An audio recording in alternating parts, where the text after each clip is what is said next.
Hello and welcome to News Today. Coming up, factions in the Dagbon conflict agree in a new spirit of reconciliation to resume peace process.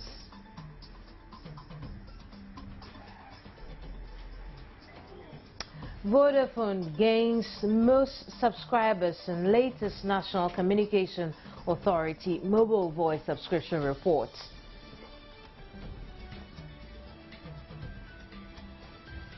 Indian Ocean search for missing Malaysia airline flight MH370 suspended for the day due to bad weather.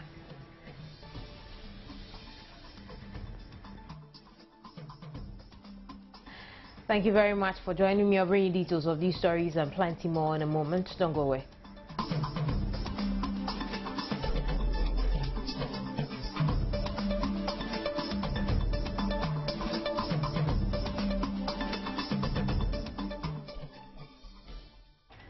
Health Minister Sharia Aiti has stated Sueba Abdul Momin could be compensated if officials at the Konfanochi Teaching Hospital are unable to find her baby declared dead by doctors. The doctor and the head of midwifery on duty that night will also know their fate following submission of investigative reports on their conduct by their respective professional councils. The Ministry of Health gave a 14-day ultimatum to management of CAT to produce 5 babies declared dead at the facility. The ultimatum expired last week. The Ministry of Health has repeated its warning of serious consequences when it finally announces actions on the Konfanoche missing baby saga. The announcement is expected later today, Tuesday. Joined over the telephone by National President Coalition of Universal Access to Health, Sedwa Ho. Thank you very much, Sedwa, for joining us on News Today. Thank you very much. What are your expectations of this announcement the Minister of Health is expected to make? Thank you, and then good afternoon to your listeners. This issue is one that is of national interest. Everybody in the country is interested in it. And so, going to today's press conference, what I and the Universal Access to Healthcare campaign expect is to have a closure to the issue. And to have a closure, we want to know the whereabouts of the baby. Whether, one, the baby actually died when it was delivered. Two, whether the mother did see the lifeless baby and did confirm that her baby was dead. Secondly, to find out when the baby was taken away, where the baby went, how the baby was disposed of, who authorized the disposal of the baby. And then, fourthly, we want to also know that whether the hospital has accepted responsibility that they are the cause of the missing baby and that they are ready to bear any consequences resulting from this missing baby. Because we are more concerned about this closure because the mother of the baby will have to be sure that yes, her baby is dead. Right. That baby has been buried. But once we don't have answers to this, I don't see how the mother will want to take compensation. It's just like on the other hand, we'll speak about compensation soon. On the other hand, we expected to hear some sanctions for the doctor and the midwives who were on duty that day. What are you expecting? Well, obviously, I think that those who were right in the heart of this need to be sanctioned if indeed it's been established that it is as a result of their negligence that we cannot find this baby because there are protocols. But again, we need to really get into the bottom of it because one, there was a doctor on duty. What did the doctor do? Did all the procedure that was supposed to be taken, were they duly followed?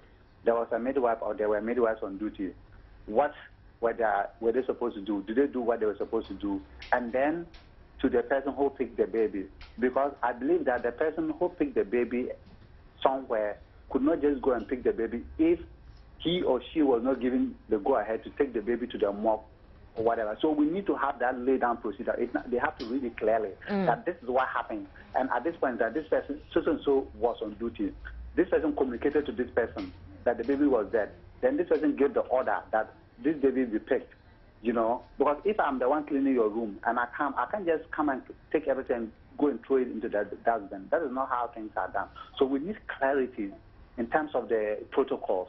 And so who at what point was responsible for what the person did. Then we will be able to pin down as to who did what and who didn't do what. Then we can tell where the baby is. If we don't have clarity on this, this question will be hanging and we wouldn't have a closure to it, you know. And so, because I read on the internet of possible compensation, there cannot be any compensation if we don't have a closure, if we don't have answers to the questions we are asking. Because tomorrow I may be going there with my wife. I wouldn't know what is going to happen to me and my wife or the baby that's going to be delivered. So we need to have answers, and that is very important. And people who are responsible must account for it. Thank you very much, Sedwa. Sedwa Ho is national president. And, well, let's move on to some other stories now. And beginning next month, all mental health patients caught roaming the streets of Accra will be forcefully seized and sent to psychiatric hospital for treatment. The move comes at a time when the few mental health facilities in the country are severely constrained. But Acting Chief Executive of the Mental Health Authority, Dr. Kwesi Osei, said there are plans to expand access so the current facilities do not suffer. Though there has been some restructuring by the Ministry of Health to overhaul the current mental health centers in 2013, implementation of the mental health law faces great challenges. Since its enactment in 2012, a government fund that needed to be established to see to the overall operations of mental health delivery in the country is yet to materialize. We are preparing the LI as at now. We've already finished the first technical draft. We are going to have a stakeholders meeting on the 15th of April. So you have a national consensus on the airline, and then it will go to the Attorney General and to Parliament for it to be passed. So once you have the mental health fund established, then we have regular source of flow of money. And with that money, we will then be able to improve the lot of the existing psychiatric hospitals. Until then, you will still largely require the government of Ghana subvention to be coming, which as at now is not coming exactly the way you want it. So the hospitals are still, as at now, we are in distress of some sort. We are, no doubt about it. But the board intends to start clearing mental health persons of the streets by next month, and the exercise, which would begin on a pilot basis in Accra, would subsequently be rolled out in other regions. Now, this exercise will not really affect or will not be hampered by our financial distress that we have now. In part of the financial distress, we are feeding the patient, and we are only going to bring 10 to up to the 485. That will not change much or will not worsen our plight. Meanwhile, decentralization of mental health care is also set to begin 3 months after Operation Clear the Streets, with dedicated psychiatric wings set up at the various district and regional hospitals. Eventually, we are going to have regional psychiatric hospitals, standalone psychiatric hospitals in every regional capital. That will have between 40 to 50 beds. So if a patient from the regional hospital, psychiatric wing of the regional hospital, is not well enough and requires to be kept longer, then he'll be sent to the regional psychiatric hospital for another period of more than 1 month. It's only when that patient is still not well enough and requires further treatment that will be brought down to the 3 established psychiatric hospitals, Accra and Kafo Pantan. This, Dr. Kwesi Osei hopes, would greatly improve and raise the bar in mental health care delivery in the country. Officials operating the Ferry have debunked media reports that a breakdown of one of the ferries was as a result of a mechanical fault it had developed. Speaking to Joynews, both Sector Minister Alhaji Aminu Sulemana and Member of Parliament for Isojaman Kofi Osei Ameya attributed the temporal breakdown to human error. The pontoon takes only 200 passengers at a time. But what happened yesterday, we had in excess of 500 people that added to the weight, and because the river level had gone down, the ferry went down, and so when it was landing, it hit the dock, the wharf or the quay, and then broke the chain. so it couldn't work. So it is not as though there is a mechanical error. It's because the weight that the people are putting on the pontoon as a result of non-payment of a fare by the human beings is reduced the ferry into a marketplace. There were holiday makers around. A lot of people were coming to, tour on the ferry. And because of that, and if we load even a little vehicles together with the holiday makers, it makes the boat unable to land. The problem mostly has to do with the level of the water. But we worked, even with that, when the one ferry got broken, we restored it by about an hour. After it was restored we worked till 10 p.m. It has a limit that it can carry, plus the human beings and the vehicles, the weight limit. So if we are unable to regulate it, we certainly will have a disaster. So because we are coming with regulations to regulate pedestrians who are just walking into the pontoon.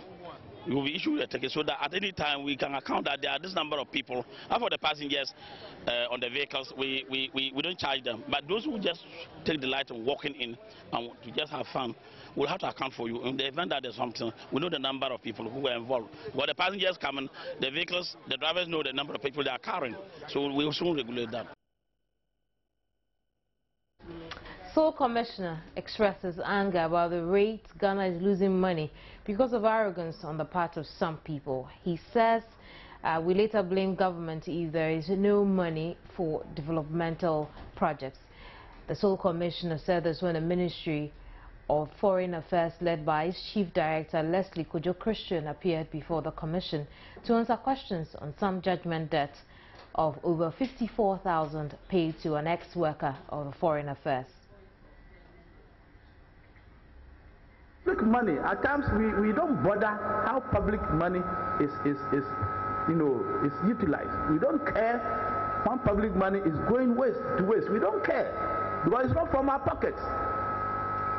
It's from somebody's, you think it's from Aban's pocket, and Aban, we see Aban as amorphous. And we are buying, all of us are buying, it's our money, our taxes. Then when the monies go waste, and our roads are bad, we have no good hospitals, we have no drinking water, we have no electricity, we turn around and blame government. And we don't ask ourselves, who is government? But when we say government, the executive, judiciary, legislature, they are the three arms of government. The legislature is representing all Ghanaians, it's the people's representatives. So government embraces everybody in the country. But we see Jerry Rawlings, Kufuor, Atani, John Mama as government. So when there's lies of John Mama, Atani, Kufuor, this thing must stop. We should realize that all of us are part of the problem. And that was what Jerry used to say. Either you are part of the problem or you are part of the solution. This thing must stop. And what worries me is that politicians don't sit down and then ponder over these things. They quarrel because they want power. And then whilst quarreling, then those down there will be doing their own things. But when the problem comes, it's the politicians. When they are in opposition, oh, it's good, attack them. When you are in government, don't attack me. We have to stop this. The people must know the truth so that we stop blaming innocent people. Now this money, if the monies had been paid earlier, the government would have not called out 54,000 Ghana, over 54,000 Ghana cedis. And it has been happening. It has been happening. And the monies are going to waste, going to the drain. Then we go to the street, we want more salaries, we want better roads, we want better hospitals.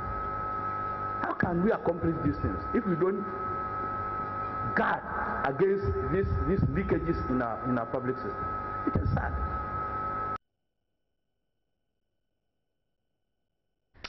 The two sides in the Dagbon conflict, that is, the Atani and Abudu gates, have agreed in a new spirit of reconciliation to resume the peace process between them under the auspices of three eminent kings led by Asantehene Otumfuo-Assetutu II. This welcome development followed a closed-door meeting held by President John Mahama with the two sides. The eminent persons, the National Peace Council and the President of the National House of Chiefs Government, announced Tuesday. According to the presidency, Otumfuo-Assetutu II and his colleagues Dagbon Tutumba Boyesa I, overlord of the Gunja traditional area, and the Nayiri Nabohago Mahami Abdullahi Shariga, overlord of the Mampurugu traditional area, are expected to announce the timetable for the follow-up meetings and inform the two sides shortly. Clashes between the two gates in Yendi from March 25 to 27, 2002 resulted in the death of the Dagbon overlord Yana Yakubu Andani II and dozens of others.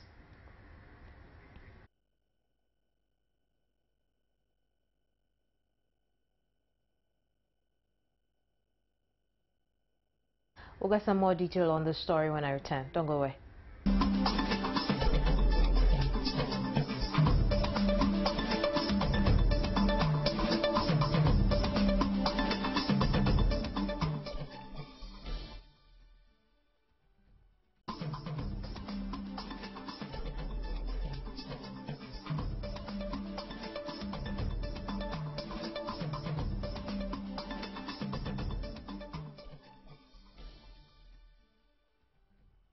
You're watching News Today with me, Hemini Nyamani Amana. In business, Vodafone gains the most subscribers in the latest National Communications Authority's mobile voice subscription report for January 2014.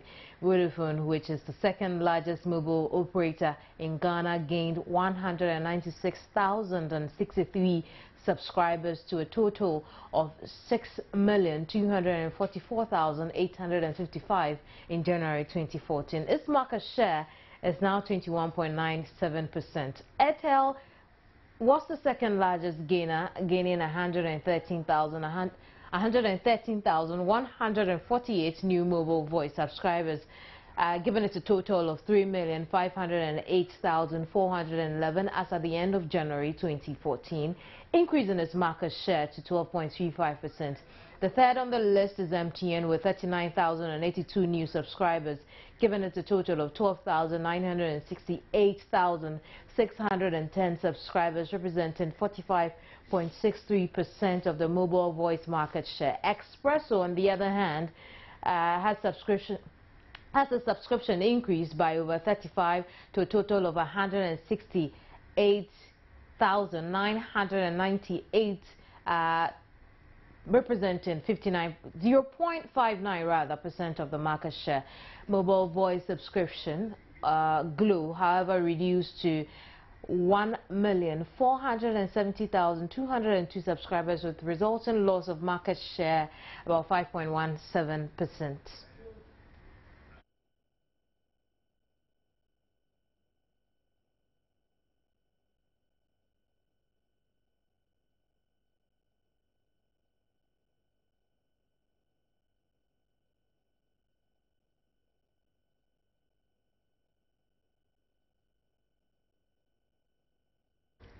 Now, Ghana on Wednesday, March 26, is expected to sign an economic partnership agreement which the Third World Network Africa says will allow duty-free quota, free 75% of goods imported from the European Union into Ghana and other West African countries.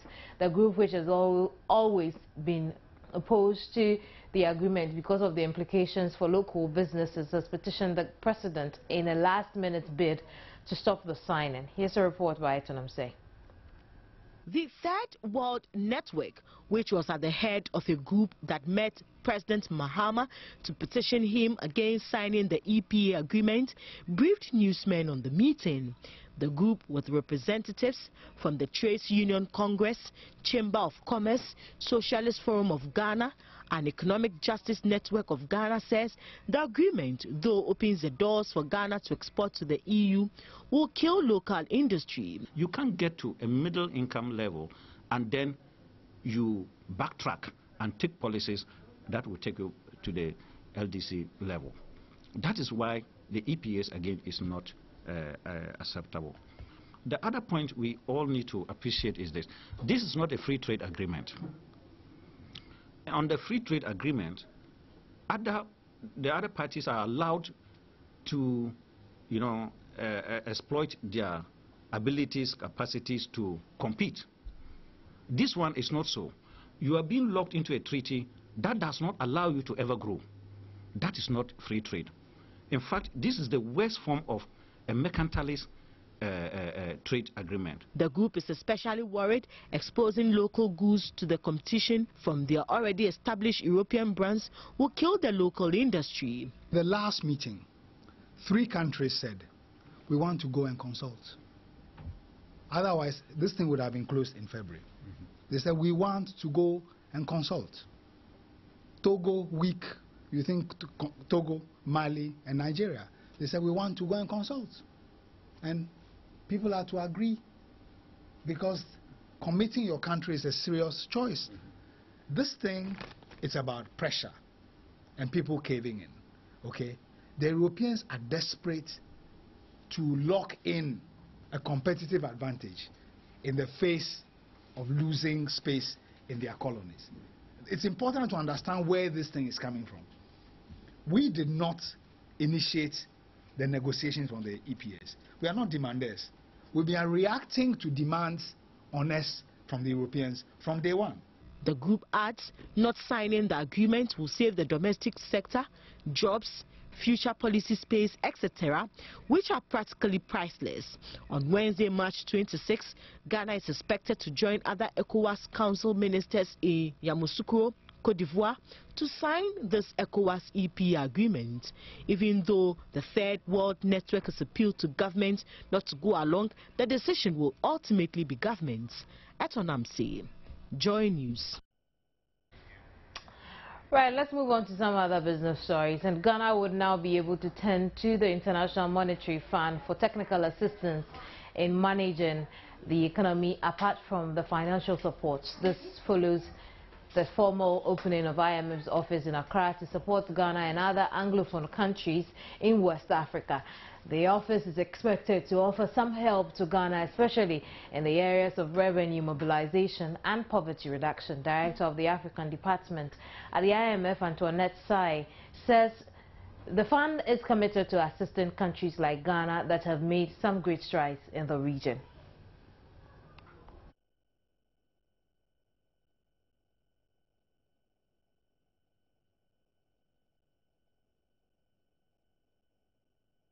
Good afternoon, my name is Baba Tando. Time now to talk sports. Ketsi Cowbell. Now, the Ghana Football Association has taken delivery of the new Premier League trophy from headline sponsors First Capital Plus Bank. The trophy, which was paraded through the principal streets of Accra on its arrival, will be handed to the winners of the Ghanaian top flight. Ghana FA boss Kwesi Nyantakyi expressed his delight on seeing the trophy, which becomes the second largest in the world. First Capital Plus Bank indicated that they had a package for supporters. This partnership is unique in so many ways because this is the first time a sponsor will be rolling out something to support supporters. In addition to that, there are many other surprises that we'll be seeing during the season, and that will make this partnership unique. Without being prejudiced, I'm sure that among the 16 Premier Division clubs, they know who will be winning the trophy. I don't know. I don't know whether it's King Faisal or Inter-Allies or Hasselhoff or Wow Stars. But whoever annexes this trophy will be making history as the winner of the second biggest trophy in the world. But having won it, we'll be taking it back and we will replace it with a miniature one, the smaller one. In fact, the miniature trophy itself qualifies as a trophy for the championship. It's so big that it could have been given out as the trophy for the winner of the league. Right, so away from that, still on the FA, and the disciplinary committee has sanctioned Premier League sides Aduana Stars and Ebusua Dwarfs following a dismissal of cases brought up to the committee against Accra Hearts of Oak. Now, both sides have been ordered to pay 5,000 Ghana cedis. Protests filed against Hearts of Oak by two clubs for failing to pay within time a cost following their termination of David Duncan's contract has been dismissed by the disciplinary committee of the Ghana Football Association. Aduana Stars and the Ebusua Dwarfs in separate cases against Hearts of Oak claimed that the respondent failed to pay 5,000 Ghana cedis for cost of proceedings within the stipulated 14-day period after the Player Status Committee found them guilty for breach of contract for the dismissal of their coach, David Duncan. However, in the ruling of the disciplinary committee, the cost awarded against Hearts of Oak by the Players Status Committee is not specific to decisions of the disciplinary committee that can lead to a forfeiture of matches. Following the dismissal of both cases, a cost of 5,000 Ghana cedis each has been awarded against both clubs. Ghana midfielder Kojo Asamoah has told the BBC it is a great honor to play with world-class players at Juventus, but he might play elsewhere before he ends his career. The 25-year-old has been an impact player for the Old Ladies thus far this season. The Bianconeri have a comfortable lead in Serie A and are in the quarterfinals of the Europa League. Kojo Asamoah signed a one-year contract extension with Juventus earlier this month, keeping him in Turin until June 18. Quoting the player, he said, Will I retire at Juventus? For now, I don't know. Who knows tomorrow? I really like watching the English Premier League, but because it is exciting, especially watching my colleagues from Africa. Now, the Kumasi-born midfielder is honored to be playing with big-name players at Juventus, but he cannot quite promise he will end his career with Antonio Conte's team.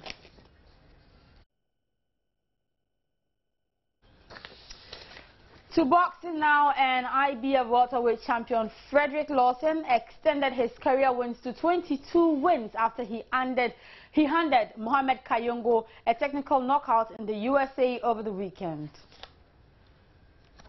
Frederick Lawson improved his 100% career record to 22 fights over the weekend, following a 6th-round stoppage of Ugandan-born American Mohamed Kayongo in the United States of America.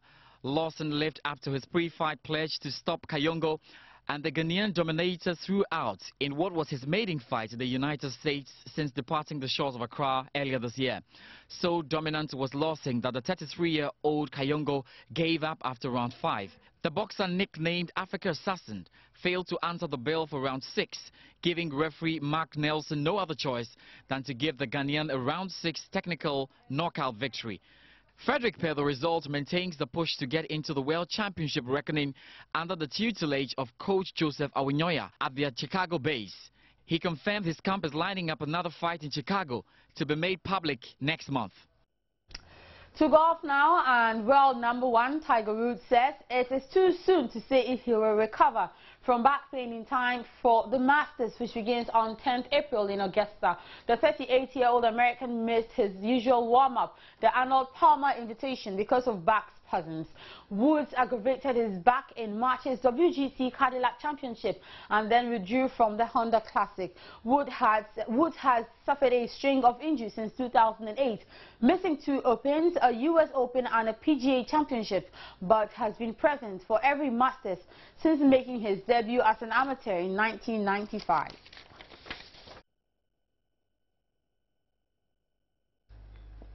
Let's go back to soccer now, and Bayern Munich can complete its Bundesliga title defense with victory against an out-of-form Hertha Berlin side later today. Having once again dominated the German flights this season, dropping just 4 points all season, the Bavarians can make certain of their 24th league crown by triumphing in the capital. Right away from that, Real Madrid forward Cristiano Ronaldo says unbelievable decisions cost them in the 4-3 home defeat by Barcelona. I think I disagree with Cristiano Ronaldo, because on the night you could see that Barcelona were the more determined and hungrier side for success. All right, let's go to what's happening tonight. And Manchester United manager David Moyes, ahead of their Premier League clash with rivals Manchester City, says they are closer to rediscovering their best form than reports would suggest. Moyes' team hosts City today, with most making the title-chasing visitors favourites for the Manchester derby at Old Trafford for the first time. And Arsenal will be playing Swansea City also today, following Saturday's humiliating 6-0 defeat at Chelsea. This will be considered by many a must-win fixture for the Gunners, bearing in mind they face free-scoring Manchester City this weekend. Thanks to Cowbell, sports is done on News Today. My name is Baba Tando. The news continues right after this break. Do stay on.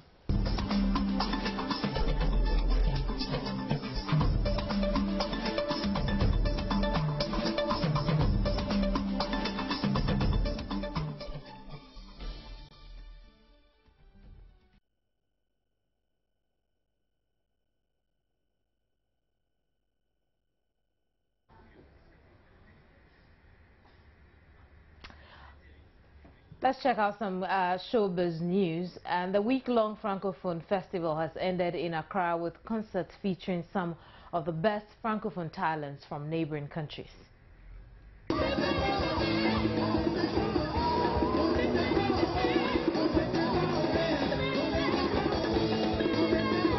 What better way to end a week-long festival? The Alliance Française over the weekend hosted the French in Ghana and beyond in an exciting concert.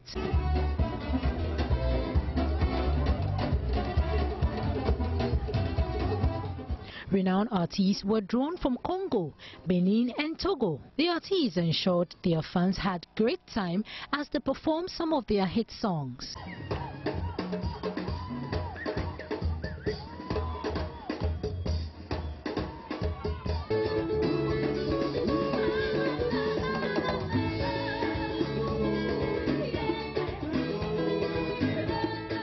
After a delightful performance, they shared some of their experiences with us. Since I'm here, the energy I got here is amazing. So Ghana is good. I must say, apart from Chamikwame, Sarkodie, because I love his flow.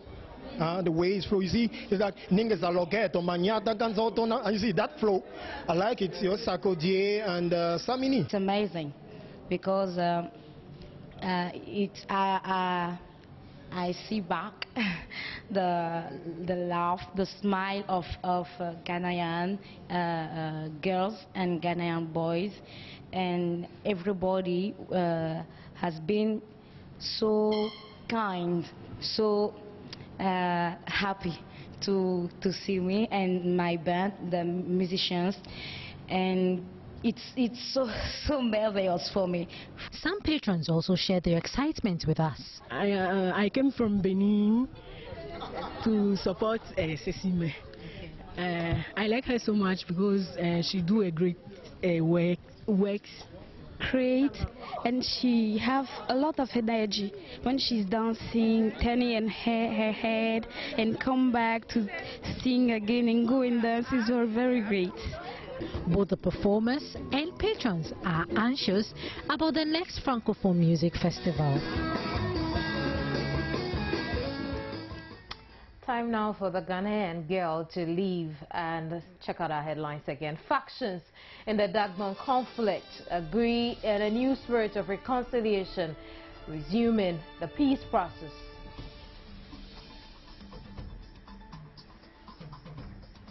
Vodafone gains the most subscribers in the latest National Communications Authority mobile voice subscription reports for January 2014.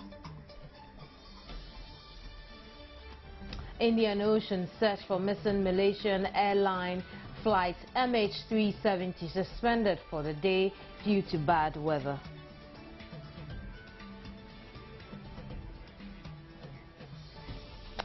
Find more news on myjoyonline.com. Thank you very much for staying through the hour. My name is Kimini Nyamani Amano. Goodbye.